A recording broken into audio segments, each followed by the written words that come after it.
Hello student, চলো আজকে আমরা দেখো ক্লাস করা আবার WBHA। তাহলে এই বই থেকে তোমাদের আজকে ক্লাস দেবো। আমরা নিয়েছি WBHA টেস্ট পেপার। দেখো 2025 পেজ নাম্বার আজকে নিয়েছি C28। কোয়েশ্চেন নাম্বার 1, 2, 3, 4 দাগের অবজেক্টিভ কোয়েশ্চেন করাবো আমরা। তো চলো আমরা প্রশ্নগুলো দেখে নিচ্ছি। তাহলে দেখো আজকে যেটা আমরা স্কুল নিয়েছি 11 নম্বর স্কুলটা নিয়েছি, যেটা আমাদের তোমাদের পেজ নাম্বার বলে দিয়েছি C28। সেই পাতায় দেখবা তোমরা স্কুলটা আছে north 24 Pargana district inter school test. তাহলে এই স্কুলটা আমরা করাবো আজকে আমরা নিয়েছি একের প্রশ্নগুলো, 1-এর 1, 2 নিয়েছি। একের প্রশ্নগুলো MCQ টাইপের প্রশ্ন আছে। দেখো 1-এর 1টা কী বলছে, সুদের হার কত হলে কোনো মূলধন 6.1/4 বছরে সুদ মূলধনের 5/16 হবে সুদটা। তাহলে আমাদের দেখো এখানে সুদের হারটা বের করতে বলেছে, কত হবে, আর এর মানটা বের করতে বলেছে। এখানে দেখো আমরা আসলটাকে যদি আমরা x নিয়ে নিই তাহলে সুদটা কত পাবো, মূলধনের বলেছে মানে x-এর বলেছে 5/16। তাহলে আমাদের যেটা সূত্র জানি I = PTR/100। এখানে মানটি বসিয়ে দাও। সুদ হচ্ছে আমাদের x × 5/16, পি তো আমাদের আসল x, আর সময় দেখো সময়টা আমাদের 6.1/4, একে ভাঙালে 24, একে 25, তাহলে এটা পেয়ে যাবো আমরা 25/4। আর আরটা আমরা বের করবো R/100। এখানে x কেটে দিলাম, এখানে 5 পাচ্ছে 25, আর এখানে আমরা যদি কাটাকাটি করি 5, আর এটা হবে 5 দিয়ে দাও 0। তারপর এটা কাটাকাটি দেখো, এখানে আমার 4 × 4 = 16, আর 4 আর 20 কাটাকাটি করলে 4 × 5 = 20। তাহলে আরের মানটা কত দেখতে পাচ্ছ, এখানে যদি 5 বেঁচেছে, 5 এখানে তো কিছু না, 1 আছে, 5 × 5, তাহলে আর হবে আমাদের 5%। 5% অ্যান্সার দেখো আমাদের বি নাম্বার অ্যান্সারটা, বার্ষিক 5%। 2 নম্বরে বলেছে x² - 2m + 1 × x + 2m - 1 = 0 সমীকরণের বীজ দুটি সমান কিন্তু বিপরীত চিহ্নযুক্ত হলে m এর মান কত হবে। দেখো এখানে বীজগুলি সমান হবে কিন্তু বিপরীত চিহ্নযুক্ত, তখন কিন্তু আমাদের কি হয়, x-এর সহগটা 0 হয়, মানে বিটা 0 হবে। মানে দেখো বিটা 0 বলতে একটা সমীকরণ আমরা যদি x² - 9 নিই, তাহলে দেখো এখানে আমরা বীজ দুটি কী পাবো, এখানে আমরা x² = 9 পেয়ে যাবো। তাহলে এখানে x-এর মানটা +-3 পেয়ে যাবো। দেখো বীজ দুটি সমান এবং বিপরীত চিহ্নযুক্ত, কখন, যখন কিন্তু এখানে দেখো x-এর পার্টটা নাই, মানে এখানে x-এর সহগটা বিটা আমাদের 0 আছে, ঠিক আছে। তাহলে আমাদের যে শর্ত বলেছে বীজ দুটি সমান হবে কিন্তু বিপরীত চিহ্নযুক্ত হবে, কখন, যখন আমাদের বিটা 0 হবে, মানে x-এর সহগটা 0 হবে। x-এর সহগটা 0 হলে পরে এই শর্তটা হবে, যে শর্তটা বলেছি। তাহলে আমরা প্রশ্ন অনুসারে বলে দেবো আমরা -2m + 1, এই যে b-এর সহগটা, x-এর সহগটাকে b-এর সহগ বলবো। তাহলে এটা আমাদের কি হতে হবে, 0 হতে হবে। তো এখান থেকে আমরা m এর মান পেয়ে যাব। তাহলে এটা আমাদের হয়ে যাবে দেখো 2m, 1টাকে ওদিকে দেখো মাইনাস দিয়ে গুণ করে দেবো, 0 আছে বলে মাইনাসটা আমাদের প্লাস হয়ে যাবে, আর +1টা ওদিকে গেলে -1। তাহলে এখান থেকে আমরা m এর মানটা কত দেখতে পাচ্ছি, -1/2। -1/2 দেখো আমাদের এই নাম্বার অ্যান্সারটা।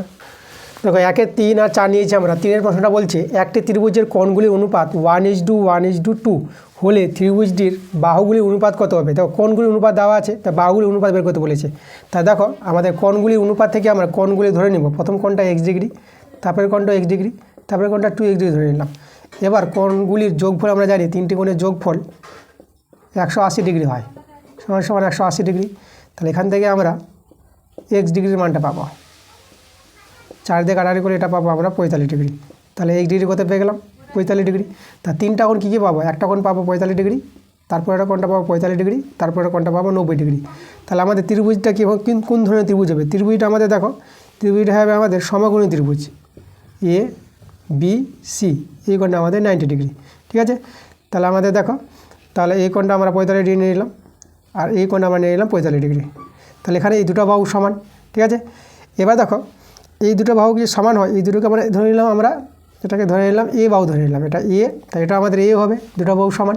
তাই এটা যদি A হয় তাহলে আমরা অতিভুজের দৈর্ঘ্যটা বের করব, ঠিক আছে। তাহলে অতিভুজের দৈর্ঘ্য দেখো, তাহলে আমরা সমকোণী ত্রিভুজের ধর্ম জানি, অতিভুজ স্কোয়ার সমান AB² + BC², ঠিক আছে। তাহলে এখানে দেখো ACর মানটা যদি আমরা বের করতে চাই, তাহলে এখানে AB-র মান A ধরলাম, তাহলে A², আর BC-র মানও A ধরলাম, তাহলে আমরা এখানে A², তো এটা কত হয়ে গেল 2A²। তাহলে এখানে AC-র মানটা কত পাবো, তো AC-র মানটা পাবো √2A পেয়ে যাবো, ঠিক আছে। এবার দেখো 3টি বাহুর অনুপাত কত হবে, একটা A ধরলাম, তারপর একটা A ধরেছি, আর একটা বাহু পেলাম আমরা √2A পেয়েছি। তাহলে এখানে এইগুলো কেটে যাবে, 1:1:√2। তাহলে আমাদের দেখো বাহুগুলির অনুপাত পেয়ে গেছি 1:1:√2। তাহলে 1:1:√2 কোথায় আছে দেখানো, আমাদের বি নাম্বার অ্যান্সারটা মিলছে। এবার 4 নম্বরটা দেখো বলছে নিচের কোন সম্পর্কটি সঠিক হবে? আমাদের দেখো 1 ডিগ্রি লেস দেন 1 সি মানে 1 রেডিয়ান যাকে বলে, আর 1 ডিগ্রি গ্রেটার দেন 1 রেডিয়ান, আর 1 ডিগ্রি সমান সমান 1 রেডিয়ান, আর এখানে বলেছে 1 ডিগ্রি সমান সমান 1/90 ডিগ্রি সমকোণ। কোনটা হবে? দেখো আমাদের জানতে হবে যে 1 সি মানে 1 রেডিয়ান কোনটা কত ডিগ্রি হয়। তো আমরা জানবো 1 সি সমান সমান, ঠিক আছে, 1 radian 57 degree 16 minute 57 degree 22 second, ঠিক আছে। তাহলে 1 রেডিয়ান সমান সমান কত? ঠিক আছে, 1 সিকে আমরা 1 রেডিয়ান বলতে পারবো। তাহলে 1 সি বা 1 রেডিয়ান সমান সমান হবে 57 ডিগ্রি 16 মিনিট 22 সেকেন্ড। সেকেন্ড আমাদের দুটো দাগ হবে, তাই না? একটা দাগে মিনিট আর দুটো দাগে সেকেন্ড। তাহলে এটা হচ্ছে আমাদের 1 রেডিয়ান সমান সমান কোণটা। দেখো এই কোণটা কত আছে? 57 ডিগ্রির চেয়ে একটু বেশি আছে, ঠিক আছে। তাহলে এটা এই কোণটা 90 ডিগ্রির চেয়ে ছোটো। তাহলে মানে এটা কী হবে? আমাদের যেখানে বলেছে 1 ডিগ্রি মানে 1 ডিগ্রির চেয়ে আমাদের 6 ডিগ্রির চেয়ে বড়ো আছে। তাহলে এটা 1 ডিগ্রির চেয়ে বড়ো আছে। তাহলে আমাদের দেখো এটা কোনটা শর্ত স্যাটিসফাই করছে। তাহলে আমাদের এখানে 1 ডিগ্রিটা আমাদের কী হবে? 1 ডিগ্রিটা ছোটো হবে কার চেয়ে? 1 সি এর চেয়ে, 1 রেডিয়ানের চেয়ে ছোটো হবে, তাই না? এখান থেকে শর্ত থেকে পেয়ে যাবো। তাহলে 1 সিটা বড় আর 1 ডিগ্রিটা ছোটো, ঠিক আছে। তাহলে এখান থেকে দেখো তো, তাহলে 1 ডিগ্রি লেস দেন 1 সি মানে 1 রেডিয়ান। তাহলে এটা শর্ত কোথায় আছে? আমাদের এ নাম্বারে আছে। তাহলে অ্যান্সার হবে আমাদের এ নাম্বারটা। এবার নিয়েছি আমরা 5 আর 6 নিয়েছি। 5এরটা বলছে দুটি আয়তঘনের মাত্রাগুলির দৈর্ঘ্য যথাক্রমে 6,4,4 একক এবং 8,2h+1,2 একক। যদি আয়তঘন দুটির ঘনফল সমান হয় তবে এইচের মান বের করো। দেখো দুটি আয়তঘন আছে, তাদের মাত্রা মানে দৈর্ঘ্যপ্রস্থ উচ্চতা দেওয়া আছে। তাহলে তাদের ঘনফল যখন সমান মানে আয়তন সমান, তাহলে আমরা আয়তনের সূত্র কী জানি? মাত্রাগুলির গুণফল। তো দেখো একটা ঘনকের মাত্রা আছে 8 গুণিত মানে দৈর্ঘ্য প্রস্থ, ধরো প্রস্থ ধরে নিলাম, তারপর তাদের উচ্চতা আছে, ঠিক আছে। দৈর্ঘ্য প্রস্থ উচ্চতা মাত্রাগুলির গুণফলই হচ্ছে আমাদের আয়তঘনের আয়তনটা সমান সমান। আর আয়তন সমান বলে দিয়েছে ঘনফলটা। তারপরের যে আয়তঘনের যে মাত্রাগুলো দেওয়া আছে 6, 4, 4, তাহলে এদের গুণফলটা আমরা নিব। তাহলে এই যে দুটো ঘনকের আয়তন পেলাম, আয়তঘনকের আয়তন, তাহলে দুটো আয়তঘনের আয়তন আমরা সমান করে নিলাম। এখান থেকে আমরা এইচের মানটা বের করে নেব। তাহলে এখান থেকে দেখো 2 আর এখানে 4, 2, 8, এই 2 কেটে দেব। তাহলে আমরা এখানে 2h+1 সমান সমান 6 দেখতে পাচ্ছি। তাহলে এখানে 2h সমান সমান 1টাকে ওইদিকে পাঠিয়ে দিলে 5 হয়ে যাবে। তাহলে এখান থেকে এইচের মানটা 5কে যদি 2 দিয়ে ভাগ করি আমরা, ঠিক আছে, তাহলে আমরা 2.5 পেয়ে যাবো। 2.5 দেখো আমাদের বি নাম্বার অ্যান্সারটা। 6 নম্বরটা বলেছে ঊর্ধ্বক্রমানুসারে সাজানো, ঠিক আছে, 9, 10, 12, 15, x+1, x+3, 32, 35, 36, 40 রাশি তথ্যের মধ্যমা 20 হলে এক্সের মান কত? দেখো এখানে তথ্যগুলো আমাদের কী আছে? ছোটো থেকে বড় আকারে সাজানো আছে, এটা প্রশ্নে বলে দিয়েছি। তাহলে মধ্যমা আমরা কী পাবো? মধ্যমা কী করে বের করি? দেখো এদিকে আমাদের সংখ্যা কটা আছে? 4টা সংখ্যা এদিকে আছে, ডান দিকে দেখো 4টা সংখ্যা, এদিকে 4টা এদিকে 4টা, তাহলে মধ্যে কিন্তু আমাদের 2 জন আছে। তাহলে মধ্যমা পাওয়ার যেটা নিয়ম, এই দুটোকে যোগ করবো আর 2 দিয়ে ভাগ করবো। তাহলে x+1 যোগ x+3, এই দুটোকে যোগ করে 2 দিয়ে ভাগ করলে আমরা তথ্যগুলির মধ্যমা পেয়ে গেলাম। আর মধ্যমা দেওয়া আছে 20, তো এটা সমান 20। তাহলে এখান থেকে আমাদের এক্সের মানটা পেয়ে যাব। তাহলে এক্স এটা হয়ে যাবে, দেখো 2x পাবো, আর এটা আমরা 4 পেয়ে যাব, আর 20 দিয়ে আমরা পেয়ে যাব 40 পেয়ে যাব। তাহলে এখান থেকে আমরা এক্সের মানটা বের করলে 2x সমান হয়ে যাবে 40 থেকে 4 বিয়োগ করব। তাহলে 40 থেকে 4 বিয়োগ করলে 36 হয়ে যাবে। 2 দিয়ে যদি আমরা কেটে দিই তাহলে 18 পেয়ে যাব। তাহলে এক্সের মানটা আমরা কত পেয়ে গেলাম? 18 পেয়ে গেলাম। এটাই আমাদের অ্যান্সার। দেখো 18 নম্বর অপশানটা কোথায় আছে? আমাদের সি নাম্বার অপশান আছে, সি নাম্বার অ্যান্সার পেয়ে গেলাম। এবার 2 এর প্রশ্নগুলো আসলাম। আমাদের 2 এর প্রশ্নগুলো আছে শূন্যস্থান টাইপের প্রশ্ন আছে, তা আমরা দেখে নেব শূন্যস্থান প্রশ্নগুলো কী বলছে। 2 এর 1 আর 2 নিয়েছি আমরা। তো 2 এর 1টা বলছে একটি যৌথ ব্যবসায় x, y, z এর মূলধনের অনুপাত 3:5:8। আচ্ছা, মূলধনের অনুপাত দেওয়া আছে, তো আমরা জানি একই সময়ের ক্ষেত্রে মূলধনের অনুপাত যেটা হবে সেটাই হবে লভ্যাংশের অনুপাত। তো এখানে দেখো যদি জেডের লাভ ওয়াইয়ের লাভ অপেক্ষা 60 টাকা বেশি হয়, মানে ওয়াইয়ের লাভ যত হবে তার চেয়ে 60 টাকা বেশি হবে জেডের লাভটা, তাহলে এক্সের লাভ কত হবে? তাহলে এই যেখানে শর্তটা বলেছে জেডের লাভটা ওয়াইয়ের লাভ অপেক্ষা 60 টাকা বেশি হয়, তাহলে আমরা এখানে ধরে নেব ওয়াইয়ের লাভটা এ টাকা ধরে নেব। তাহলে আমরা ধরি ওয়াইয়ের লাভ আমরা এ টাকা ধরে নিলাম, এ টাকা। তাহলে অতএব জেডের লাভ পেয়ে যাবো। জেডের লাভ দেখো ওয়াইয়ের লাভের চেয়ে 60 টাকা বেশি বলেছে, তাহলে এখানে জেডের লাভটা হয়ে যাবে এ প্লাস 60 টাকা। এটা গেল আমাদের জেডের লাভ। এবার দেখো এখানে আমরা যদি ওয়াই ইজ টু জেড করি, তাই না, মানে ওয়াই ইজ টু জেড, এই যে লাভটা, তাহলে এই যে ওয়াই ইজ টু জেড বলে দেখো এখানে ওয়াই আর জেড অনুপাতটা আমরা 5:8 নিব। তাহলে এখানে আমরা 5:8 নিতে পারবো, কারণ আমরা কী জানি একই সময়ের ক্ষেত্রে মূলধন অনুপাতটা লভ্যাংশ অনুপাতটা সমান হবে ওয়াই জেড। আমরা এখানে ওয়াই জেডের অনুপাত দুটো নিয়ে নিলাম আমরা। তাহলে এখানে দেখো ওয়াইয়ের মানটা আমরা এ পেলাম, ওয়াইয়ের লাভটা, আর জেডের লাভটা আমরা কত পেয়েছি এ প্লাস 60 পেলাম। তাহলে এখানে আমরা 5:8 লিখে দেবো। তাহলে এখান থেকে এর মানটা পেয়ে যাবো আমরা। তাহলে এখানে দেখো এ বাই এ প্লাস 60 সমান সমান 5/8। এবার এখানে বর্জগুণ করি আমরা। তাহলে আমরা যদি বর্জগুণ করি দেখো, তাহলে আমরা পাবো 8a সমান সমান 5a প্লাস 5 দিয়ে গুণ করলে 5 × 30 300 পেয়ে গেলাম। তাহলে এদিকে বিয়োগ করে দেখো এটা আমরা এ পেয়ে গেলাম, আর এদিকে 300। তাহলে এখান থেকে 3 দিয়ে ভাগ করলে এর মানটা পেয়ে যাবো 100। তাহলে আমরা দেখো তাহলে ওয়াইয়ের লাভটা কত পেয়ে গেলাম আমরা, ওয়াইয়ের লাভটা আমরা 100 টাকা পেয়ে গেলাম। এবার দেখো এখানে এক্সের লাভটা বলেছে, আবার আমরা ধরে নিব, ধরি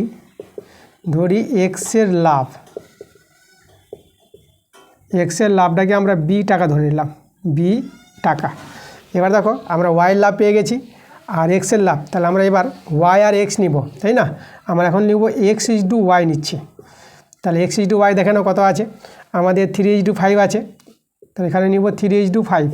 দেখো এক্সের মান আমরা যদি বসাই, তাহলে এক্সের লাভ, এক্স বলতে আমরা কত, এক্সের লাভটা আমরা বি ধরেছি, বি টাকা।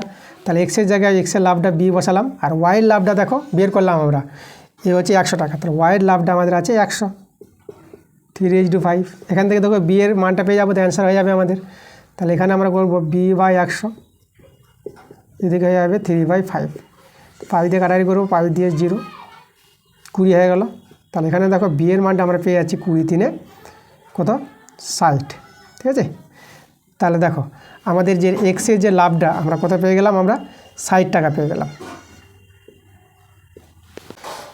তাহলে বি এর মান পাওয়া মানে এক্সের লাভ পেয়ে যাবা। তাহলে আমাদের এই যে বলেছে এক্সের লাভ কত টাকা, তো এক্সের লাভ হয়ে যাবে আমাদের 60 টাকা। এটা আমাদের অ্যান্সার। 2 নম্বরের প্রশ্ন বলছে যদি BCX = CY CAY = ABZ, তাহলে X is to Y is to Z এর অনুপাতটা কত হবে। তাহলে দেখো আমাদের এখান থেকে আমরা কিভাবে করব, আমরা এখান থেকে x/1/BC করে দিলাম, করা যাবে। এবার এটাকে যদি সরল করে উল্টে যাই, তাহলে BCটা আবার উল্টে গিয়ে আবার x এর সঙ্গে গুণ হবে, BC x চলে আসবে আমাদের। আর এখানে y নিচে আমরা 1/CA করে দিলাম, ঠিক আছে। আর এখানে z উপরে রেখে এটাকে 1/AB করে দিলাম। আর এখানে দেখো আমাদের যেটার মান বের করতে বলেছে x is to y is to z এর মান বের করতে বলেছে। তাহলে x এর জায়গায় আমরা লিখব 1/BC, আর y জায়গায় লিখব 1/CA, আর z এর জায়গায় লিখব 1/AB। দেখো এবার হরগুলি লসাগু করো, হরগুলি লসাগু আমরা পেয়ে যাব ABC। তাহলে ABCতে যদি গুণ করি আমরা, তাহলে দেখো তাহলে এখানে আমরা A বাজবে, আর এখানে CA আছে, এখানে B বাজবে, এখানে AB আছে, এখানে C বাজবে। তো আমরা ABCতে গুণ করে আমরা পেয়ে গেলাম A is to B is to C। তাহলে X is to Y is to Z এর মানটা পেলাম A is to B is to C পেয়ে গেলাম। এবার দেখো 2 এর 3 আর 4 নিয়েছি আমরা। 3 অঙ্কটা বলছে ABCD একটি বৃত্তস্থ চতুর্ভুজ, যদি A, B, এবং C কোণের অনুপাত দেওয়া আছে 1:2:3 হয়, তাহলে কোণ B এবং কোণ D এর অনুপাত কত হবে। দেখো আমরা একটা বৃত্তস্থ চতুর্ভুজ তৈরি করি। তাহলে আমরা আগে একটা বৃত্ত তৈরি করব, তার মধ্যে আমাদের একটা আছে বৃত্তস্থ চতুর্ভুজ আছে। তাহলে এখানে আমরা A, B, C R D। তো দেখো এখানে ABC, তাহলে এখানে কোণগুলি অনুপাত দেওয়া আছে। তাহলে আমরা A কোণটাকে আমরা এই যে A কোণটাকে অনুপাত থেকে x নিয়ে নেব, আর B কোণটাকে অনুপাত 2 আছে বলে আমরা এখানে 2x নিয়ে নেব, আর C কোণটাকে অনুপাত থেকে 3 আছে বলে আমরা এটা 3x নিয়ে নেব আমরা, তাই না। x ডিগ্রি, 2x ডিগ্রি আর 3x ডিগ্রি। এখানে দেখো এবার আমরা জানি যে A কোণ আর C কোণ এদের যোগফলটা কত হবে, 180 ডিগ্রি হয়। বৃত্তস্থ চতুর্ভুজের বিপরীত কোণগুলি পরস্পর সম্পূরক, তাই না। তাহলে এই দুটো কোণের যোগফল হবে আমাদের 180 ডিগ্রি। তাহলে এখানে A কোণটা আমরা x ডিগ্রি পেলাম, আর C কোণটা পেয়েছি আমরা 3x ডিগ্রি। তাহলে এখান থেকে দেখো আমরা x এর মানটা পেয়ে যাব 4x ডিগ্রি, এ থেকে 180 ডিগ্রি, 4 দিয়ে আমরা কাটাকাটি করব, তাহলে এটা পেয়ে যাবো আমরা 45 ডিগ্রি। তাহলে এক্স ডিগ্রির মান কোথায় পেয়ে গেলাম, এক্স ডিগ্রির মানটা পেয়ে গেলাম 45 ডিগ্রি। আচ্ছা এখানে দেখো আমাদের বি কোণ আর ডি কোণ বলেছে, তাহলে বি কোণটা কত হবে, বি কোণটা তো 2x ডিগ্রি, তাহলে দেখো বি কোণটা আমরা পেয়ে যাবো 2 × 45 ডিগ্রি সমান সমান 90 ডিগ্রি। ঠিক আছে, তাহলে বি কোণটা যদি 90 ডিগ্রি হয় তাহলে আমরা এই কোণটা পেয়ে যাব। তাহলে এটা যদি আমরা 90 ডিগ্রি পাই তাহলে এও আমরা 90 ডিগ্রি পেয়ে যাবো, যেহেতু এরা দুজন পরস্পর কি সম্পূরক কোণ, দুজনের যোগফল 180 ডিগ্রি, একজন 90 ডিগ্রি হলে পরে আরেকজন কত হবে, 180 ডিগ্রি থেকে 90 ডিগ্রি বিয়োগ করলে আমরা 90 ডিগ্রি পেয়ে যাবো, তাহলে এও 90 ডিগ্রি পেয়ে গেলাম। এখন দেখো তাহলে এখন আমরা কি পেয়ে গেলাম, আমরা ডি কোণটা 90 ডিগ্রি পেয়ে গেলাম। তাহলে এবার কোণ বি ইজ টু কোণ ডি, এদের অনুপাতটা যদি বের করি আমরা, তাহলে এরও মান 90 ডিগ্রি ইজ টু এরও মান 90 ডিগ্রি, তাহলে এদের অনুপাতে দেখো একই মান দুটো, তাহলে আমরা কী পেয়ে যাবো অ্যান্সারটা 1:1। তাহলে বি কোণ আর ডি কোণের অনুপাতটা পেয়ে গেলাম 1:1 পেয়ে গেলাম। 4 প্রশ্নটা বলছে দেখো এক্স ডিগ্রি কোণের পূরক কোণের বৃত্তীয় মান কত হবে। দেখো এক্স ডিগ্রি কোণের পূরক কোণটা বের করবো, পূরক মানে দুটি কোণের যোগফল 90 ডিগ্রি, তাহলে এক্স ডিগ্রি পূরক কোণ জানতে গেলে আমাদের 90 ডিগ্রি থেকে এক্স ডিগ্রি বিয়োগ করব, যার পূরক কোণ চাইবে তাকে 90 ডিগ্রি থেকে বিয়োগ করে দেবা, তখন আমরা এটা পেয়ে যাবো তার পূরক কোণ। তাহলে এক্স ডিগ্রি পূরক কোণ হবে এটা, যেহেতু আমরা 90 থেকে এক্স ডিগ্রি বিয়োগ করেছি। তাহলে এই কোণের বৃত্তীয় মান বের করতে বলেছে, তবে বৃত্তীয় মান আমরা পাই কী করে, বৃত্তীয় মান পেতে গেলে সেই কোণটাকে গুণ করতে হবে π/180 ডিগ্রি দিয়ে। ঠিক আছে, তাহলে π/180 দিয়ে গুণ করলে আমরা পেয়ে যাব কী পেয়ে যাবো, বৃত্তীয় মানে পেয়ে যাব। এখান থেকে আমরা কী করব, 90 ডিগ্রি কমন নিয়ে নেবো, এটা π/180 ডিগ্রি আছে, তাহলে আমি এখানে করে দেখাই। তাহলে এখান থেকে যদি আমরা 90 ডিগ্রি কমন নিয়ে নিই তাহলে 90 ডিগ্রি বাইরে আর ভিতরে থাকবে দেখো 1 - x/90।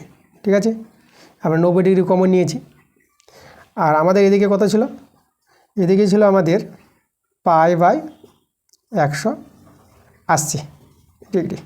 তাহলে এখানে দেখো এদিকে 90 যদি কাটাকাটি করি 90 2 180 ডিগ্রি হয়।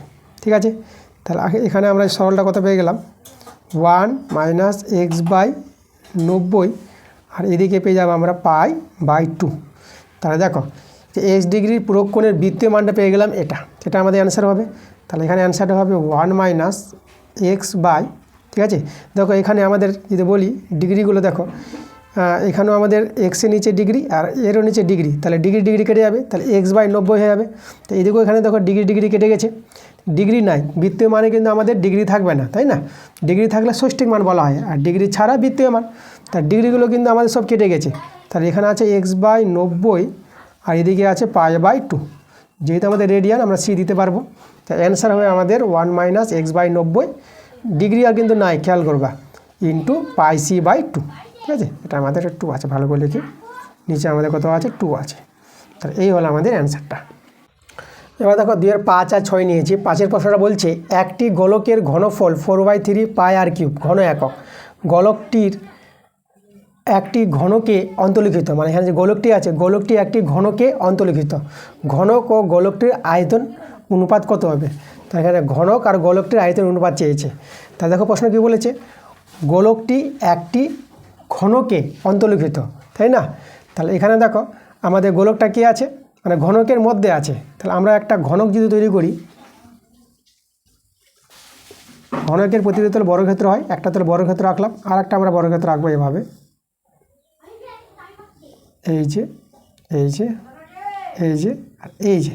ঠিক আছে, তাহলে এই যে বলেছে গোলকটি একটি ঘনকে অন্তর্লিখিত আছে, তো ঘনকের মধ্যে আছে গোলক, তাহলে ভিতরে যদি গোলক তৈরি করি আমরা, ঠিক আছে, ফুটবল গোলক হচ্ছে আমাদের একটা ফুটবল আকৃতির। তাহলে এখানে দেখো আমাদের গোলকের যে ব্যাসটা হবে সেটা হবে ঘনকের বাহুর দৈর্ঘ্যের সঙ্গে সমান হবে। তাহলে এখানে দেখো ঘনকটি যখন ঘনফল দেওয়া আছে তার ব্যাসার্ধ তো আমরা আর পেয়ে যাচ্ছি। তাহলে এখানে দেখো ঘনকের যেহেতু ব্যাসার্ধ আর হয়, তাহলে ঘনকের ব্যাসটা গোলকের ব্যাসার্ধ যেহেতু আর হয়, তাহলে এখানে গোলকের ব্যাসটা কত হবে 2r হবে। এখানে গোলকের ব্যাসটা আমরা পেয়ে যাব,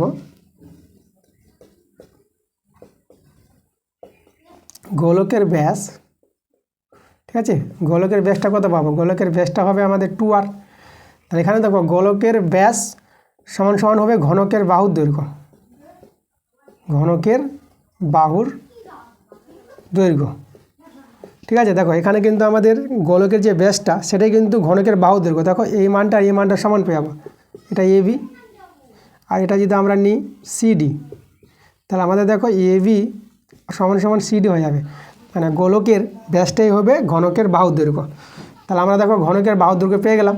তাহলে ঘনকের বাহুর দৈর্ঘ্য পেয়ে গেলে ঘনকের আয়তন কত হবে? তাহলে আমরা লিখব ঘনকের আয়তন। ঘনকের আয়তনের সূত্র হচ্ছে বাহুর দৈর্ঘ্যের কিউব হয়, ঠিক আছে। তাহলে এটা হবে আমাদের 8r কিউব। এবার এদের অনুপাত বের করব। দেখো প্রথমে কার বলেছে? ঘনক বলেছে। তো ঘনক আছে আমাদের 8r কিউব, তারপর হচ্ছে গোলক আছে আমাদের, দেখো আয়তনটা দেওয়াই আছে 4/3 πr কিউব। এখানে আর কিউব কেটে গেল, ঠিক আছে। তাহলে আমাদের দেখো কত থাকছে অ্যান্সারটা।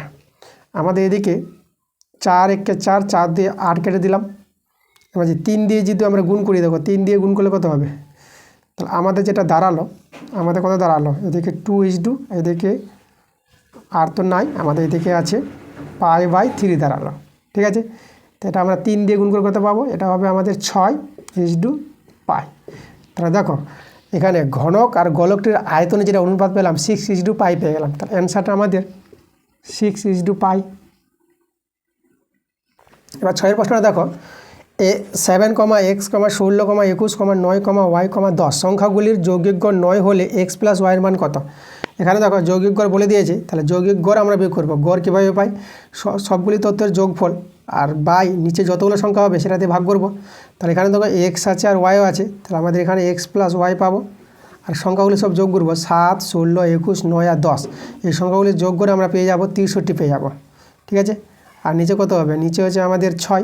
সংখ্যা কটা আছে? 1, 2, 3, 4, 5, 6, 7। সরি, নিচে আমাদের হবে 7, 6 হবে না, 7 হবে। আর এখানে দেখো আমাদের যৌগিক গড়টা কত বলেছে? যৌগিক গড় বলেছে আমাদের 9 বলে দিয়েছে। তাহলে এটাও যৌগিক গড়, এও যৌগিক গড়, দুজন সমান। তাহলে এখান থেকে দেখো আমরা যদি বর্গমূল করে দিই, তাহলে x + y + 63, তাহলে এটা 7 নং কত পেয়ে যাবো? 63 পেয়ে যাবো। 63 কেটে দিলাম। তাহলে অতএব x + y, দেখো এভাবে কিন্তু দেখো প্লাস মাইনাসে কেটেছে, এদিকে গেলে পরে প্লাস মাইনাসে কাটলে পরে এদিকে কত হবে? 0 হবে আমাদের। তাহলে x + y এর মানটা আমরা 0 পেয়ে গেলাম। তাহলে এর যে মানটা বের করতে বলেছিল, কত পেয়ে গেলাম অ্যান্সারটা? 0। এবার দেখো আমরা 3-এর প্রশ্নগুলোতে আসলাম। তো 3-এর প্রশ্নগুলো আমাদের আছে এখানে সত্য মিথ্যা টাইপের প্রশ্ন আছে। তো আমরা দেখে নেব সত্য মিথ্যা প্রশ্নগুলো কী বলছে। 3-এর 1, 2 নিয়েছি। 3-এর 1-এরটা আছে বার্ষিক সরল সুদের হার 5% হলে 2.5 বছরের মূলধন এবং সরল সুদের অনুপাত 10:1।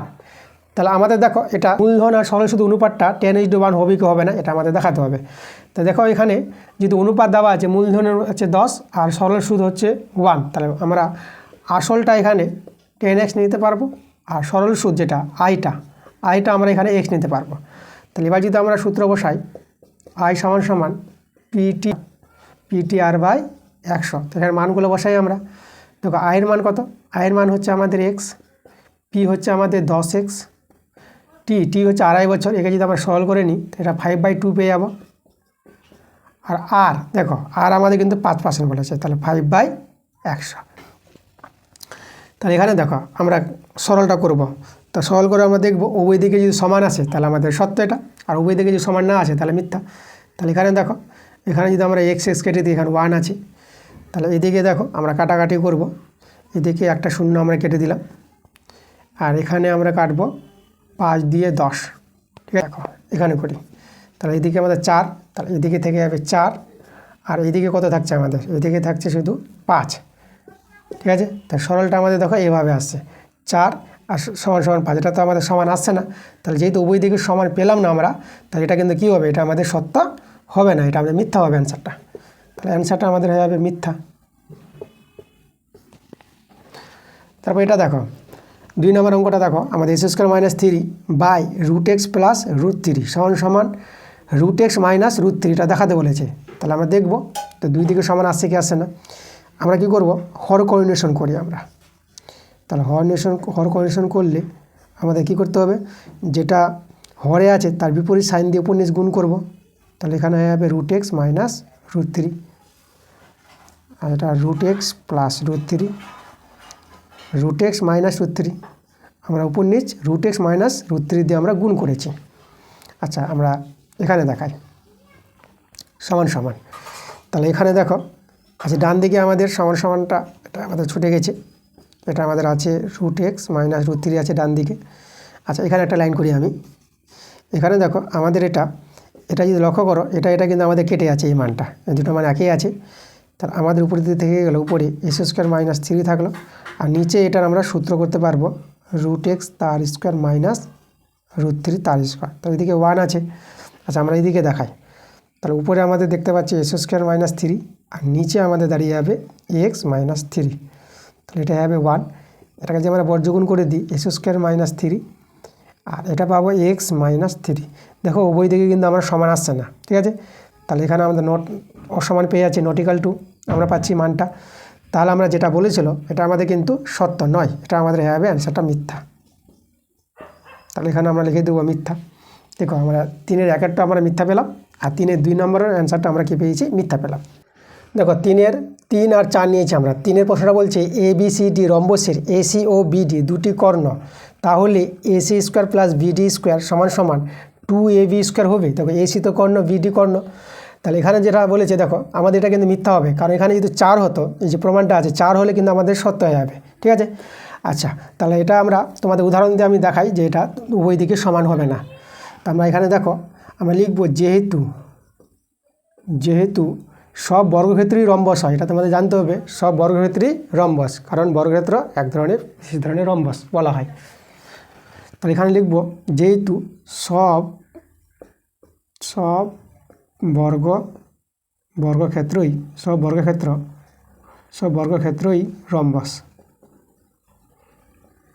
রম্বস, ঠিক আছে। তাহলে আমরা একটা বর্গক্ষেত্র নিলাম, এই যে আমাদের একটা বর্গক্ষেত্র। তাহলে বর্গক্ষেত্রকে আমরা রম্বস বলতে পারবো। এখানে দেখো কর্ণ, তাহলে এখানে দেখো বর্গক্ষেত্রের বাহু দৈর্ঘ্যটা আমরা ধরি এবির মানটা নিয়ে নেব আমরা 4 নিয়ে নিলাম। তাহলে আমাদের এসি সমান বিডি, কারণ বর্গক্ষেত্রের কর্ণ সমান হয়। তাহলে এদের এসি বিডি কর্ণের দৈর্ঘ্য সূত্র কি জানি আমরা, 4√2। এটা হচ্ছে বর্গক্ষেত্রের কর্ণের দৈর্ঘ্য সূত্র হচ্ছে বাহু ইন্টু √2, ঠিক আছে। এবার যদি আমরা এখানে পুট করি মানগুলো, তাহলে এখানে দেখো আমরা মানগুলো পুট করি, এই জায়গায় পুট করছি, তোমাদের দেখাচ্ছি। তাহলে এসি আমরা কত পেয়েছি, এসি হচ্ছে 4√2 তার হোল স্কোয়ার, বিডি হচ্ছে আমাদের 4√2 তার হোল স্কোয়ার, আর এখানে সমান 2 ইন্টু এবি হচ্ছে দেখো 4, তাহলে এখানে হবে আমাদের 4 স্কোয়ার। দুই দিকে দেখবো সমান আসছে না অসমান আসছে। এটা দেখো এটা হবে আমাদের 16 আর 2, 16 দিয়ে কত হবে 32, আর এখানে দেখো 16 আর 2 গুণ, তো এখানে হবে আমাদের 32, আর এটা হচ্ছে 16 আর 2 গুণ, এখানেও আমাদের 32। তাহলে এদিকে দেখো 64, আর এদিকে পেয়েছে আমরা 32 পেয়েছে। দেখো কিন্তু অসমান পেয়েছে, মানগুলো কিন্তু সমান আসছে না। তো এই যে দুদিকে সমান নয়, তাহলে আমাদের এটা কী হবে, এটা আমাদের মিথ্যা হবে। তাহলে এটা অ্যান্সারটা হবে আমাদের এখানে মিথ্যা, ঠিক আছে। এখানে যদি আমাদের 2 না থেকে 4 থাকতো, তাহলে উভয় দিকে কী হতো, আমাদের সমান হয়ে যেত। তাহলে আমাদের 3টা আমরা কী পেয়ে গেলাম, অ্যান্সারটা মিথ্যা পেয়ে গেলাম। এবার 3-এর 4 নম্বরটা দেখো, থিতা ধনাত্মক সূক্ষ্মকোণ হলে sine theta less than ten থিতা হবে। দেখো এখানে থিতার মানটা আমরা ধরে নিয়ে আমরা প্রমাণটা দেখাবো। থিতার মানটা সূক্ষ্মকোণ বলতে আমরা থিতার মানটা ধরে নিতে পারবো যে কোনো কিছু। আমরা এখানে থিতার মানটা 30 ডিগ্রি ধরে নিচ্ছি। তাহলে আমরা ধরি থিতা সমান কত ধরবো, 30 ডিগ্রি। আজ আমরা 60 ডিগ্রি ধরি, ঠিক আছে। আমরা 30 ডিগ্রি ধরলেও হবে আর 60 ডিগ্রি ধরলেও হবে। তো থিতার মানটা কত নিয়ে নিলাম, 60 ডিগ্রি নিয়ে নিলাম। তাহলে এখানে যদি আমরা পুট করে দিই sine 60 degree less than tan 60 degree, দেখি কি হচ্ছে আমাদের মানটা। এদিকে সাইন 60 ডিগ্রির মান হচ্ছে √3/2, আর এদিকে দেখো টেন 60 ডিগ্রির মান হচ্ছে আমাদের √3। তাহলে এবার তোমরা লক্ষ্য করো, এটা হচ্ছে √3, এটা হচ্ছে √3/2, তাই √3 অর্ধেক, তাহলে এই মানটা ছোটো, এই মানটা বড়। তা দেখো এটা আমাদের কিন্তু সম্ভব, এটা হচ্ছে আমাদের কি সত্য। তাহলে অ্যান্সারটা আমরা কিন্তু সত্য লিখতে পারবো। এটা যদি আমাদের সত্য হয়, তাহলে এখানে আমাদের অ্যান্সারটা হয়ে যাবে সত্য। 3-এর 5 আর 6 নিয়েছি। 5-এর প্রশ্নটা বলছে দেখো, একটি লম্ববৃত্তাকার শঙ্কুর ব্যাসার্ধ দ্বিগুণ হলে তার আয়তন পূর্বের আয়তনে 4 গুণ হবে। আচ্ছা, আমরা দেখে নেব ব্যাসার্ধকে দ্বিগুণ করে আয়তনটা কত গুণ বাড়ছে। প্রথমে আমরা ব্যাসার্ধ, এখানে শঙ্কু বলেছে, শঙ্কুর ব্যাসার্ধ আমরা আর নিলাম, আর শঙ্কুর উচ্চতা আমরা এইচ নিলাম। তাহলে আর এইচ ধরে আমরা শঙ্কুর আয়তনের সূত্র কি জানি, 1/3 পাই r²h। এবার দেখো ব্যাসার্ধ দ্বিগুণ করবে, তাহলে ব্যাসার্ধ দ্বিগুণ করলে ব্যাসার্ধ হয়ে যাবে 2r, আর এইচটা আমরা উচ্চতাকে এইচে রাখলাম। তাহলে এখন আমাদের দেখো আয়তনটা কত হয়ে যাবে, তাহলে 1/3 পাই, ঠিক আছে, আর এখানে আমরা কি করব, আর এর জায়গায় আমরা 2r বসাবো, 2r তার স্কোয়ার ইন্টু এইচ। তাহলে এখানে দেখো এটা আমাদের 4 আসবে, 4টাকে সামনে নিয়ে আসলাম, তাহলে 1/3 আর এদিকে পাই, আর এখানে হয়ে যাবে আমাদের আর স্কোয়ার আর এইচ, 4টাকে আমরা সামনে নিয়ে এসেছি। তো দেখো এখন ব্যাসার্ধকে দ্বিগুণ করায় আয়তনটা আমাদের কত হয়েছে, আগের চেয়ে 4 গুণ হয়ে গেছে। তাহলে এখানে কিন্তু আমাদের দেখো আয়তনটা 4 গুণ হবে বলেছে, কথাটা সত্যই বলেছে আমাদের এখানে। তাহলে আমাদের অ্যান্সারটা আমরা পেয়ে গেলাম সত্য। এবার 6 নম্বর প্রশ্ন বলেছে, দেখো কোনো পরিসংখ্যা বিভাজনের চলকের যে মানটি সবচেয়ে বেশি বার থাকে তাকে মধ্যমা বলে। দেখো তাকে সংখ্যাগুলো মান বলে। আমরা কি জানি, কোনো তথ্যগুলো আমরা নিয়ে দেখতাম 2, 4, 2, 5, 4, 2, 8, 2, ঠিক আছে 5। তো এখানে দেখো 2টা বেশি বার আছে, এই যে দেখো 1, 2, 3, 4, 2টা বেশি। তাহলে এই যে তথ্যের মধ্যে 2টা যে বেশি বার আছে, তাহলে একে আমরা সংখ্যাগুরু মান বলি, তাই না? 2টা কি বলবো, সংখ্যাগুরু মান। তো এখানে দেখো মধ্যমা বলে দিয়েছে, এটা মধ্যমা হবে না, সংখ্যাগুরু মান হবে। তাহলে এখানে অ্যান্সারটা আমাদের কী হবে, মিথ্যা হবে। অ্যান্সার আমাদের মিথ্যা। এবার 4-এর প্রশ্নগুলো দেখো, 4-এর প্রশ্নগুলো আমাদের 2 মার্কের প্রশ্ন আছে, আমরা এক একটা প্রশ্নের জন্য 2 নম্বর করে পেয়ে যাব। তো দেখো 4-এর প্রশ্নগুলো কি বলছে, 4-এর এক একটা নিয়েছি আমি, বলছে কত টাকার বার্ষিক 4% হারে 2 বছরের চক্রবৃদ্ধি ও সরল সুদের পার্থক্য 16 টাকা হবে। কত টাকার, আমাদের আসলটা দেওয়া নাই, এখানে আসলটাই বের করতে বলেছে। তা আমরা এখানে ধরে নেব, ধরি আসলটা আমরা ধরে নিলাম x টাকা। এবার দেখো আমাদের চক্রবৃদ্ধি সুদ আর সরল সুদের পার্থক্য বলেছে, তাহলে আমরা কি করব, চক্রবৃদ্ধি সুদ বের করব আর তারপর সরল সুদ বের করব। তাহলে চক্রবৃদ্ধি সুদ আমরা কি করে পাবো, চক্রবৃদ্ধি সুদ। দেখো চক্রবৃদ্ধি সুদ পেতে গেলে সমূল চক্রবৃদ্ধি আগে আমাদের দরকার। সমূল চক্রবৃদ্ধিটা হবে আসল ইন্টু 1 প্লাস r/100, সুদের হারটা আর বলেছে, আর কত বছরে, 2 বছরে। এটা হচ্ছে আমাদের সমূল চক্রবৃদ্ধি। তা সমূল চক্রবৃদ্ধি থেকে আমরা যদি আসলটা বাদ দিই, তো আমরা কী পেয়ে যাব, চক্রবৃদ্ধি সুদ পেয়ে যাব। তাহলে এটা আমাদের চক্রবৃদ্ধি সুদ। তাহলে এটা আমরা সরল করব, এক্সটা আমরা কমন নিলাম, এখানে 104/100। আচ্ছা এখানে আমরা স্কোয়ারের জন্য আমরা দুবার লিখতে পারবো, 104 × 100, আর এখানে 1 আছে। এবার এক্স, এবার দেখো এখানে 104 গুণ করবা, তোমরা পেয়ে আবার 1016 পাবা, 10,816, ঠিক আছে। আর নিচে আমাদের আসবে 10,000, 4টা শূন্য, -1 আছে। এবার এটা ভগ্নাংশের যোগবিয়োগ করবা, এটা ভগ্নাংশের যোগবিয়োগ করে 16/10,000, ঠিক আছে। এটা পাবা ভগ্নাংশের যোগবিয়োগ করে, তাহলে চক্রবৃদ্ধি সুদ পেলাম। এবার আমরা সরল সুদ বের করব, সরল সুদ। সরল সুদের সূত্র হচ্ছে PTR/100, তাহলে P ইন্টু টি হচ্ছে আমাদের 2 বছর, আর সুদের হার হচ্ছে আমাদের আর। তাহলে এটা দেখো আমরা পেয়ে যাবো 8x/100, ঠিক আছে। সরল সুদ পেয়ে গেলাম আর চক্রবৃদ্ধি সুদও পেয়ে গেলাম। এদের যে পার্থক্যটা, এটা চক্রবৃদ্ধি সুদ থেকে সরল সুদটা বিয়োগ করব, আমরা সমান করব কার সঙ্গে, 16-র সঙ্গে সমান করব। তাহলে আমরা এখানে দেখাবো চক্রবৃদ্ধি সুদটা পেলাম x ইন্টু 816/10,000 মাইনাস সরল সুদ। সরল সুদটা হয়ে গেল আমাদের 8x/100 সমান 16, তাই না? এটা আমাদের প্রশ্নে বলে দিয়েছে। আচ্ছা এখানে আমরা এক্সট্রা বাইরে রেখে দিলাম, আমরা 8 দিয়ে যদি ভাগ করে দিই, তাহলে এখানে দেখো 8 × 8 0, 8 দিয়ে 16, আর এখানে 8 দিয়ে 16। তাহলে এখানে আমরা কত পাবো, দেখো আমরা যেহেতু গুণ করে দিই 10,000 দিয়ে, তাহলে এটা আমাদের 102 থেকে যাবে। এখানে আমাদের 100 পাবো, 100 যেহেতু আছে, এক্সট্রা কমন নিয়ে নিয়েছি আমি। আর এদিকে 2 × 10,000 মানে এখানে 20,000 হয়ে যাবে, ঠিক আছে। আমরা 10,000 দিয়ে গুণ করে দিয়েছি। তাহলে এবার দেখো এখানে আমাদের 2 দাঁড়িয়েছে, এক্স ইন্টু এটা আমাদের বিয়োগ করে 2 হবে, আর এখানে আছে আমাদের 20,000। 2 দিয়ে যদি আমরা কেটে দিই, তাহলে আবার দেখো আমাদের মানটা এটা 10,000 চলে আসছে। তাহলে এক্সের মান কত পেয়ে গেলাম, 10,000 পেয়ে গেলাম। আসল বের করতে বলেছিল, তো অতএব আসল সমান 10,000 টাকা। তাহলে এই হলো আমাদের অ্যান্সারটা।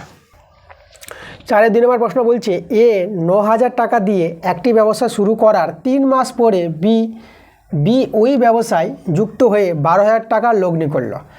3 মাস পরে বি টাকা দিল, কত? 12,000 টাকা দিল। তাহলে এখানে দেখো 3 মাস পরে কিন্তু বি 12,000 টাকা দিয়েছে। 2 বছর পর, এখানে 2 বছর বলেছে, বছরের শেষে বলেনি 2 বছর, সময়টা 2 বছর বলতে 24 মাস, এটা কিন্তু মনে রাখবা, 2 বছরের সময় 24 মাস। তা 2 বছর পর যদি এত টাকা লাভ হয়, 9,620 টাকা লাভ হলে তাদের লাভের পার্থক্য কত? মানে এর লাভ বের করবো, বি এর লাভ বের করবো, আর তাদের মধ্যে লাভের পার্থক্য মানে বিয়োগ করে নেবো, তোমার অ্যান্সার বেরিয়ে আসবে। তাহলে প্রথমে আমাদের মূলধনটা আমরা বের করব। দেখো আমরা এখানে লিখবো অ্যান্সার,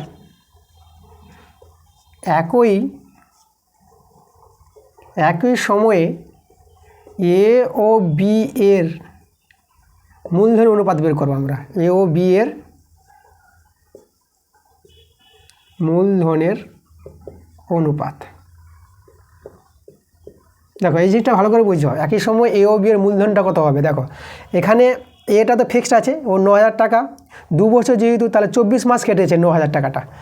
তাহলে এর টাকাটা, এর যে 9,000 টাকা ছিল, এর 9,000 টাকা কত মাস খাটবে? 24 মাস। 2 বছর বলতে 24 মাস ইজ টু।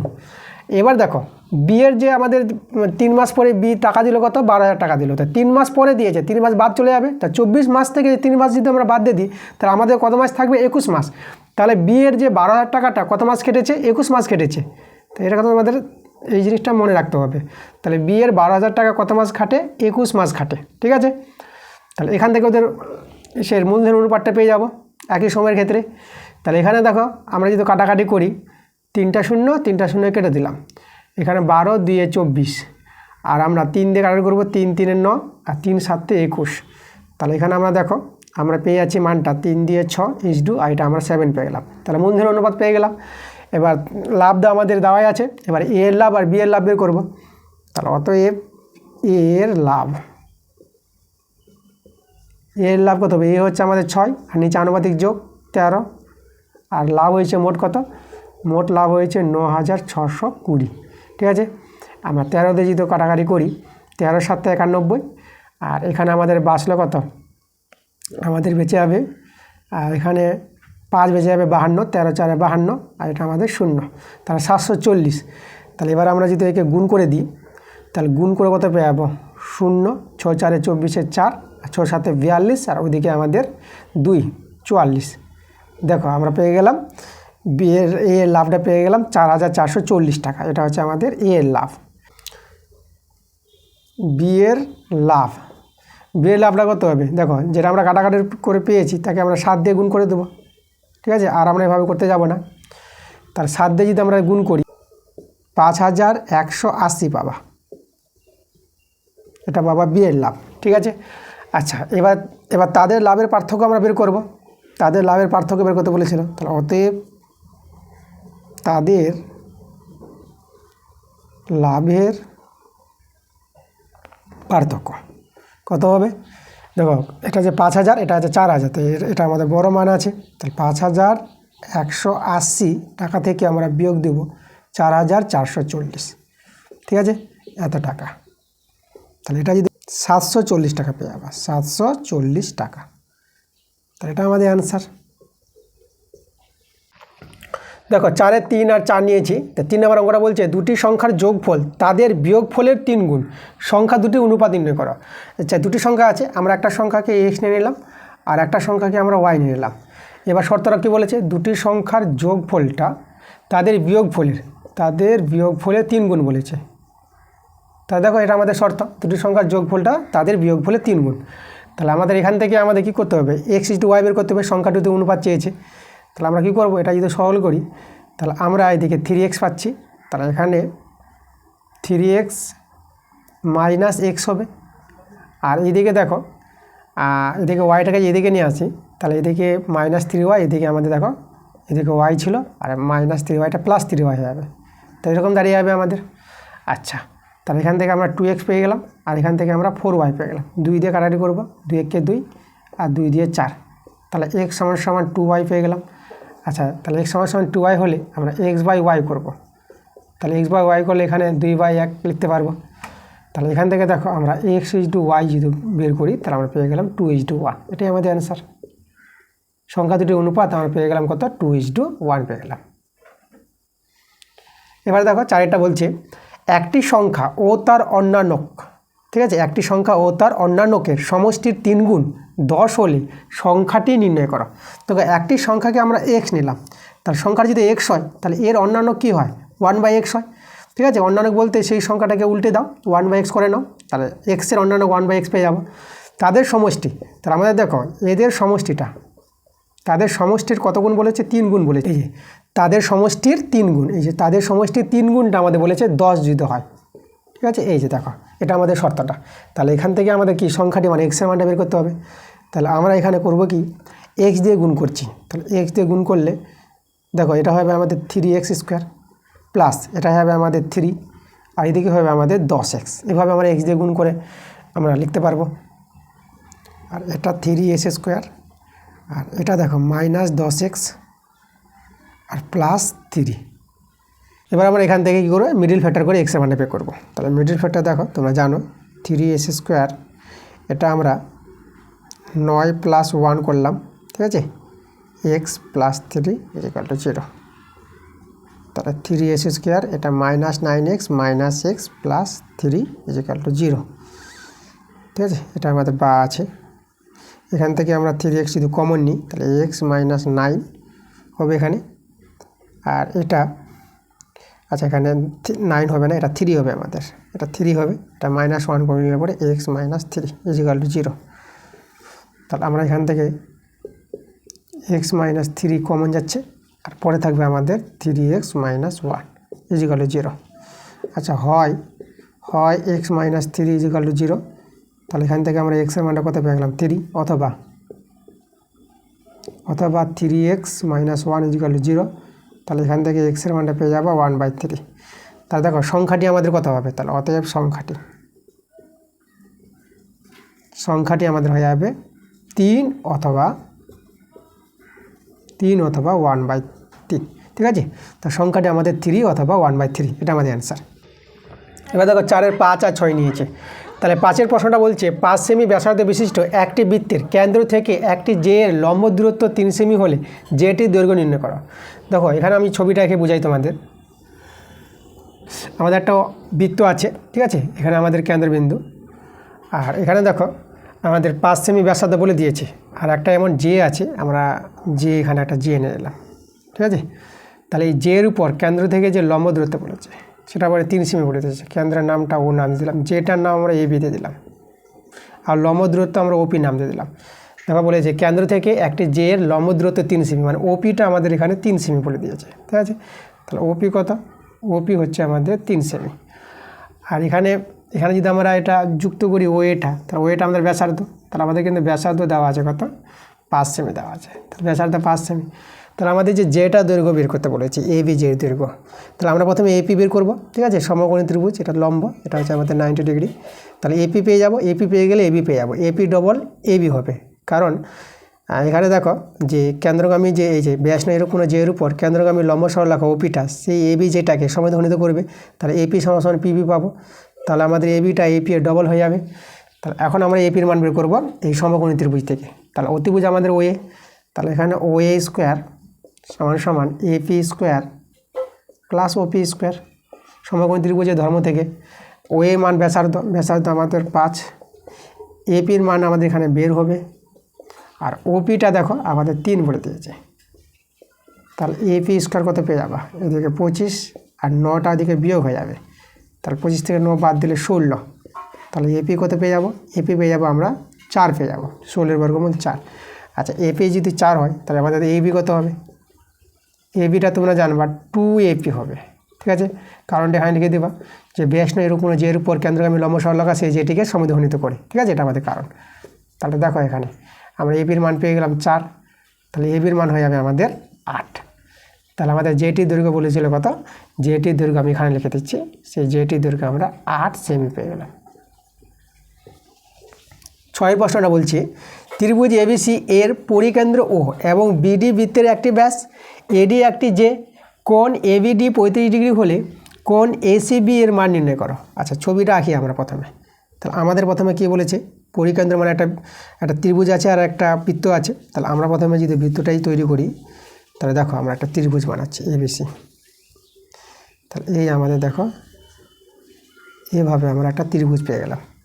তো ত্রিভুজটা আমরা এ বি সি, বিডি বৃত্তের ব্যাস বলেছে, তাহলে এভাবে যদি আমরা যোগ করি এই জায়গায়, তার আমাদের এখানে কেন্দ্রবিন্দুটা আছে, ও বিন্দুটা এখানে আছে, তো এটা আমরা বিডি নাম দিলাম। বিডি আমাদের ওই বৃত্তের কী বলেছে, ব্যাস বলে দিয়েছে। আর এখানে দেখো এডি আমাদের কী বলেছে, এখানে বিডি হবে, বিডি দিয়েছি, এটা আমাদের ডি হবে এই জায়গাটা, বিডি বলেছে, তাহলে এই যে, ঠিক আছে, তাহলে বিডি আমাদের ব্যাস।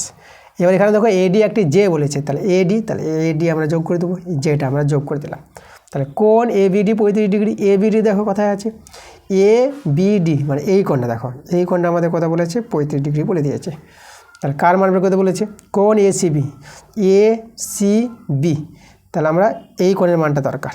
আচ্ছা, আমরা এইদিকে যুক্ত করে দিলাম, সিডি আমরা অঙ্কন করলাম, সিডি আমরা টেনে নিলাম, তাহলে কোণ এসিবি এই কোণের মানটা আমাদের দরকার। দেখো আমরা এই কোণটা জানা আছে, তাহলে আমরা এই কোণটা পেয়ে যাব, এই দুটো কোণ সমান হবে, একই বৃত্তাংশস্থ। দেখো একই বৃত্তের চাপের উপর দুটো যে বৃত্তস্থ কোণ আছে, ঠিক আছে, এই কোণটা এই কোণটা, তাহলে একই বৃত্তের চাপের উপর সকল বৃত্তাংশস্থ কোণ কী হয়, সমান হয়। তাহলে এটা 35 ডিগ্রি হলে পরে এই কোণটা কত হবে, এটা আমাদের হয়ে যাবে 35 ডিগ্রি। আচ্ছা, এবার দেখো আমরা বিসিডি পেয়ে যাব 90 ডিগ্রি, কারণ দেখো এটা ব্যাস অর্ধবৃত্তস্থ কোণ, তাহলে এখানে কোণ বিসিডি আমরা পেয়ে যাবো কত, 90 ডিগ্রি পেয়ে যাবো। কেন, আমরা লিখে দেবো কারণটা, যেহেতু অর্ধবৃত্তস্থ কোণ সমকোণ, তোমরা লিখে নিবা। তাহলে আমরা বিসিডি কোণটা পেয়ে গেলাম, বিসিডি পেয়ে গেলে দেবো, এবার এই কোণটা পেয়ে যাবো, 90 ডিগ্রি থেকে 35 ডিগ্রি বিয়োগ করে দেবো। তাহলে আমাদের যার মানটা বের করতে বলেছিল কোণ এসিবি 90 ডিগ্রি থেকে আমরা বাদ দেব 35 ডিগ্রি। তাহলে এখানে বিয়োগ করো, এখানে যদি বিয়োগ করি আমরা এটা হবে 5 পেয়ে যাবো, এটা হবে আমাদের 8, 3 করে দিলে 8, এটা হবে আমাদের 5 ডিগ্রি আমাদের অ্যান্সার। 4-এর 7 নম্বর প্রশ্নটা বলছে, ত্রিভুজ এবিসি এর ডি সমান্তরাল এসি, ডি ও ই যথাক্রমে এবি ও সিবি এর উপর অবস্থিত। যদি এবি সমান সমান 10 সেমি এবং এডি সমান সমান 4 সেমি হয়, তবে ডিই ইজডু এসি এর মান নির্ণয় করো। দেখো ছবিটা আমি এঁকে তোমাদের বুঝাই। আমাদের প্রথমে একটা এবিসি ত্রিভুজ আছে, তাহলে আমরা একটা ত্রিভুজ নিলাম। দেখো ত্রিভুজটার নাম আমরা এখানে এ দিলাম, এ বি সি একটা ত্রিভুজ আছে। আর এখানে দেখো আমাদের ডিই আছে, ডিই,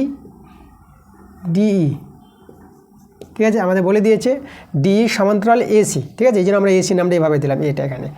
আর এখানে দেখো আমাদের ডি বিন্দুটা, ডি আর ই বিন্দুটা যথাক্রমে এ বি আর সিবি, দেখো এ বি আর সিবির উপর কিন্তু অবস্থান করছে, ঠিক প্রশ্ন যেভাবে আমাদের আছে সেভাবে। তাহলে এ বির মানটা দেওয়া আছে, এডির মান দেওয়া আছে, তাহলে আমাদের ডিই, ঠিক আছে, এই যে ডি ইজডু এসি এর মানটা আমাদের বের করতে হবে, এর অনুপাতটা। তা দেখো আমরা কীভাবে পাচ্ছি, আমরা এখন কী করবো, দুটো ত্রিভুজ তুলব। এখানে ত্রিভুজ দেখতে পাচ্ছি, আমরা অ্যান্সার দিয়ে শুরু করব। তাহলে ত্রিভুজ আমরা কী পাবো, ত্রিভুজ আমরা পাবো এ বি সি মানে বড় ত্রিভুজটা, ও ত্রিভুজ আমরা উপরে ত্রিভুজটা নিব, মানে বিডিই নিব, ত্রিভুজ বিডিই, ঠিক আছে। এই দুটো ত্রিভুজকে আমরা সদৃশ্য দেখাবো। দেখো সদৃশ্য কী করে দেখাবো, আমাদের এটা তো হচ্ছে সমান্তরাল সরলরেখা, তো সমান্তরাল সরলরেখা হলে এটা যদি ভেদক নিয়ে নিই, তাহলে এই যে অনুরূপ কোণগুলো কী হবে, এটা সমান হবে। একইভাবে এদিকে অনুরূপ কোণগুলো কী হবে, এই যে অনুরূপ কোণগুলো সমান হবে, তাই না, সমান্তরাল সরলরেখা বলে। তাহলে আমরা এখানে সমান দেখাবো, 1 নম্বর শর্ত দেখাবো, কোণ এই কোণটার নাম যদি বলি আমরা বিএসি বলে দেব, বিএসি সমান সমান, আর এই কোণের নামটা আমরা বিডিই বলে দেব, বিডিই, এটা সমান। আর 2 নম্বর শর্ত আমি এখানে দেখাই, ঠিক আছে, 2 নম্বর শর্তটা আমরা দেখাবো এদিকে, আমরা এটাকে নাম দেব বিসিএ, বিসিএ সমান সমান, আর এই কোণটার নাম দেব বিইডি, বিইডি, ঠিক আছে। তাহলে এবার দুটো ত্রিভুজের এভাবে যদি আমরা 2 জোড়া কোণ সমান দেখাতে পারি, তা দুটো ত্রিভুজকে আমরা সদৃশ্য বলতে পারবো। তাহলে অতএব ত্রিভুজ এবিসি ও ত্রিভুজ বিডিই এটা কী হবে, সদৃশ্য, ঠিক আছে, দুটো ত্রিভুজ সদৃশ্য হয়ে গেল। আচ্ছা, দুটো ত্রিভুজ যদি সদৃশ্য হয়ে যায়, তাহলে আমরা কী করতে পারবো, তাদের যে অনুরূপ বাহুগুলো আছে, অনুরূপ বাহুগুলো অনুপাত সমান হয়। তাহলে আমরা পেয়ে গেলাম দুটো ত্রিভুজ সদৃশ্য। তাহলে দুটো ত্রিভুজ যদি সদৃশ্য হয়, তাদের অনুরূপ বাহুগুলো অনুপাত কী হবে, সমান হবে। আমরা নিব এবি বাই বিডি, তাহলে আমরা এখানে এবি বাই বিডি করব, বিডি সমান সমান। এবার আমরা এটা বাউ করব এসি বাই ডিই, বড় ত্রিভুজের এসি, ছোটো ত্রিভুজের ডিই। এখন এইভাবে নিয়েছি আমরা, দেখো বড় ত্রিভুজের এবি বাহুটা আর ছোটো ত্রিভুজের বিডি বাহুটা নিয়েছি। তাহলে এখানে করব আমরা এসি বাই ডিই করব। তাহলে এসি বাই ডিই, ঠিক আছে। দুটি সদৃশ ত্রিভুজের অনুরূপ বাহুগুলি অনুপাত সমান হবে। আচ্ছা, এখানে দেখো আমাদের বিডির মানটা জানা নাই, বিডির মানটা আমরা বের করতে পারবো। তাহলে দেখো এখানে আমরা বিডির মানটা বের করে দেখাই। বিডি কত হবে? এই যে বিডির মানটা হবে এবি থেকে এডি বাদ, তাহলে এবি থেকে আমরা এডি মাইনাস করব। এবির মান জানা আছে, দেখো এবির মান আমাদের 10 সেমি দেওয়া আছে, এবির মান আমাদের 10 সেমি, আর এডির মান দেওয়া আছে দেখো 4 সেমি। তাহলে এডির জায়গায় 4 লিখে দেবো, এটা বিয়োগ করো, পেয়ে যাবো আমরা 6 সেমি পেয়ে গেলাম। তাহলে বিডির মানটা বের করে নিলাম, এখানে আমরা মানগুলো বসিয়ে দেবো। তবে এবির মানটা আমাদের 10 আর বিডির মান আমরা বের করলাম 6 সেমি, আর এদিকে এসি বাই ডিই। এখানে কাটাকাটি করে 2 3 6 আর 2 5 10। তাহলে আমাদের দেখো এখানে আমরা কি পেয়ে গেলাম, AC by DE, AC by DE পেয়ে গেলাম 5/3 পেয়ে গেলাম। আচ্ছা, তাহলে আমি একটু মানটাকে উল্টে নিই, আমরা আগে ডিই লিখি, যেহেতু আগে ডিই আছে। তাহলে আমরা অতএব বলতে পারবো ডিই বাই এসি সমান সমান, তো এখানে হয়ে যাবে আমাদের 3/5 হয়ে যাবে। তাহলে এখান থেকে আমরা বলতে পারবো ডিই ইজ টু এসি সমান সমান কত পাবো, 3:5 পেয়ে যাবো।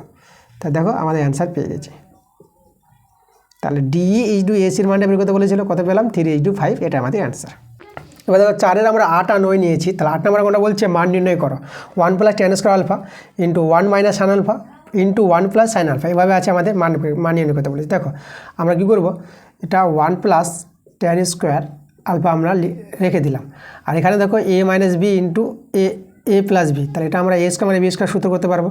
তাহলে এখানে দেখো a square - b square sine square alpha 1 + দেখো টেনকে আমরা সাইন আর কোসে ভেঙে নিই, তাহলে এটা হবে আমাদের সাইন স্কয়ার আলফা, আর এটা আসবে কস স্কয়ার আলফা। আর এখানে দেখো এটা তো 1 স্কয়ার 1 আছে, তাহলে 1 - সাইন স্কয়ার আলফা, এটা তোমরা লিখতে পারবা কস স্কয়ার আলফা, এটা আমরা লিখবো কস স্কয়ার আলফা। এবার যদি আমরা গুণ করি, তাহলে 1-এর সঙ্গে গুণ হয়ে আমাদের হয়ে যাবে কস স্কয়ার আলফা প্লাস, আর এখানে দেখো এখানে যদি গুণ করো তো কস স্কয়ার আলফা কেটে যাবে, তো আমাদের থেকে যাবে sine square alpha. Cos square alpha plus sine square alpha, এর মানটা আমরা কী জানি, 1 জানি। কোনটা যদি একই থাকে দেখো আলফা আলফা, তাহলে sine square alpha plus cos square আলফার মানটা 1 হবে। তাহলে আমরা অ্যান্সার পেয়ে গেলাম 1। তারপর দেখো 9 নম্বর প্রশ্ন বলছে, যদি m into cosec theta plus cot theta সমান সমান এক্স এবং n into cosec theta minus cot theta সমান সমান ওয়াই হয়, তবে এক্স ও ওয়াইয়ের থিতা বর্জিত সম্পর্ক নির্ণয় করো। তাহলে আমাদের এখানে কী করতে বলেছে, থিতা অপনয়ন করতে বলেছে। তা আমরা প্রথমটা দেখো যদি সরল করি, তাহলে দেখো এটা কীভাবে হবে, তাহলে আমরা অ্যান্সার আমাদের m আছে, আমরা এটাকে করব কসেক থিতাকে করব, আমরা লিখব কসেক থিতাকে লিখব 1/sin থিতা প্লাস, আর কট থিতাকে আমরা cos/sin ভাঙাতে পারবো, উপরে cos থিতা আর নিচে sin থিতা, আর ডান দিকে আছে x। আচ্ছা, এখানে m, এটা আমরা যদি ভগ্নাংশে যোগ বিয়োগ করি তাহলে sin থিতার লসাগু, আর এটা 1 + cos থিতা থেকে যাবে, এদিকে আমাদের x। আচ্ছা, একইভাবে আমরা এটাকে ভাঙাবো। আচ্ছা, এখানে আমরা n রেখে দিলাম, তাহলে cosecকে আমরা লিখব 1/sin থিতা, আর cot থিতা ভাঙবে আমাদের cos থিতা/sin থিতা, আর এদিকে আছে আমাদের y। তাহলে এখানে দেখো n ইন্টু আমরা sin থিতা যদি লসাগু করি 1 - cos থিতা পেয়ে যাবা, এদিকে y। আচ্ছা, এবার দেখো এই দুটো সমীকরণকে যদি আমরা গুণ করে নিই, তাহলে আমরা গুণ করে কত পাবো দেখো, তা আমরা গুণ করে পাবো সমান সমান mn, ঠিক আছে, আর নিচে এখানে সাইন স্কোয়ার থিতা হবে, sine theta sine square theta, আর এখানে দেখো এখানে আমাদের আছে 1 + cos theta into 1 - cos theta, এভাবে বাদিকে গুণটা হবে, আর ডান দিকে এক্স ওয়াইয়ের গুণ করে এক্স ওয়াই হয়ে যাবে। আচ্ছা, আমি এদিকে দেখাই। আচ্ছা, আমি এখানে চলে আসি নিয়ে, তাহলে দেখো এখানে এটা আমাদের সূত্র, আবার এখানে a + b into a - b, তাহলে আমরা এটা লিখতে পারবো